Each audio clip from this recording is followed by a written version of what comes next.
So back in the fall, one of our soccer players, Anya Castelli, a freshman forward, had a goal on a corner kick that basically went into the corner of the net. And just the way that the angle was framed on it was perfect. Submitted for SC Top 10, got in there. First time that Stevens has ever been on SportsCenter Top 10 or an ESPN platform ever. Got a lot of exposure for us, got a lot of exposure for her in that program. Talk about what having a highlight on that kind of a national stage does for either a person, a school, yourself, having been on those mediums for 2 decades now.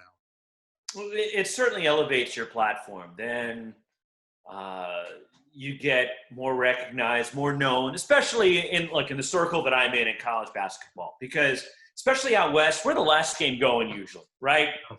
Everybody's watching the last game of the day before they go to bed, especially if I happen to be doing a Gonzaga or an Arizona game, who are two high-profile teams. But it certainly elevates your presence, if you will. And the same thing can be said for – I think the really cool thing is we're able to tell the stories.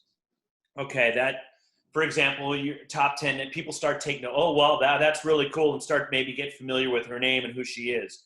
But during the course of a 2-hour broadcast, we get to tell some great stories about people.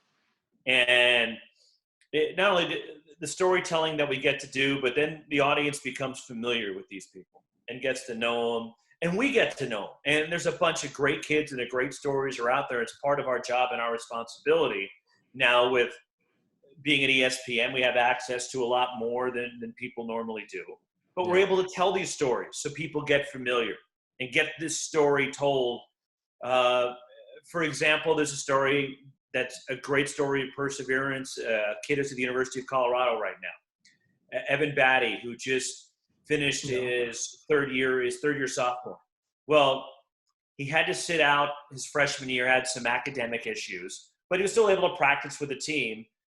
And he suffered a stroke as an 18, 19-year-old kid as a freshman had a stroke. And then he's on the court less than a year later playing Division I college basketball.